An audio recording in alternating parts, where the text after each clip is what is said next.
வாகனத்துல நம்ம எவ்வளவு நல்ல முறையில வசதியாக பயணம் வந்துட்டு இருந்தால் கூட அதுல ஏதாவது சின்ன இடர்பாடு வரும் பொழுதுதான் அந்த வாகனத்தினுடைய மதிப்பு நமக்கு தெரியும். அதே மாதிரி இந்த கண்டகச்சனி இருக்கும் பொழுது வாகனம் சரியாக இருந்து நீங்களும் சரியாக இருந்தால் கூட எதிரில் வர்றவர் சரியாக இல்லாமல் இருக்கிற காரணத்தினால சின்ன சின்ன விபத்துகள் ஏற்படக்கூடிய பெரிய பாதிப்பெல்லாம் ஏற்படுத்தாது.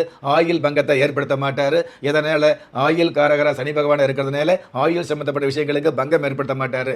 ஆனால் இருந்தாலும் தேவையில்லாத ஒரு சில இன்னல்களை கொடுத்து இந்த பயணம் சம்பந்தப்பட்ட விஷயங்கள்ல ஜாக்கிரதையாக கவனமாக கையாளக்கூடிய ஒரு புத்திமதிகளை இந்த கண்டகச்சனி கொடுக்கும் அப்படிங்கிறது உண்மையான விஷயமா வந்துட்டு இருக்குது.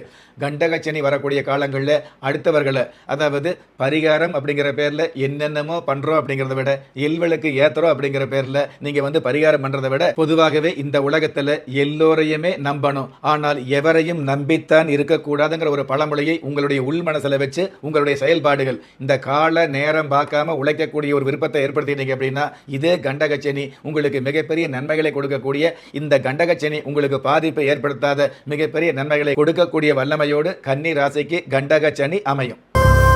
தீபஜோதியில் இல்லங்களிலும் உள்ளங்களிலும் பவித்திரம் பரவட்டும்.